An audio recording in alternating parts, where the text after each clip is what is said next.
আজকে ভাবলাম কি পেস্তা ফ্লেভারের ওই আইসক্রিমটা আনবো, কিন্তু পেলাম না। আর কুলফি ফ্লেভারটা তো পাওয়াই যায় না।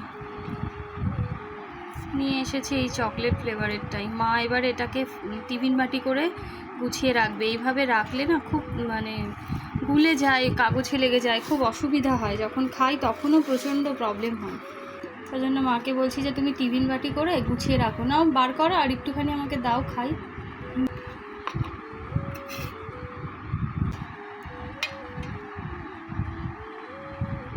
বাইরে যা গরম, আমি গেছিলাম একটু দরকারে।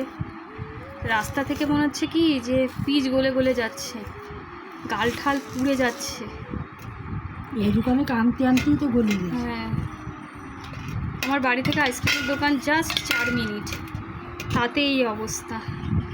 মা এতে রাখবে ঢেলে, রাখুক, আবার দেখা হবে অন্য একটা ভিডিও নিয়ে।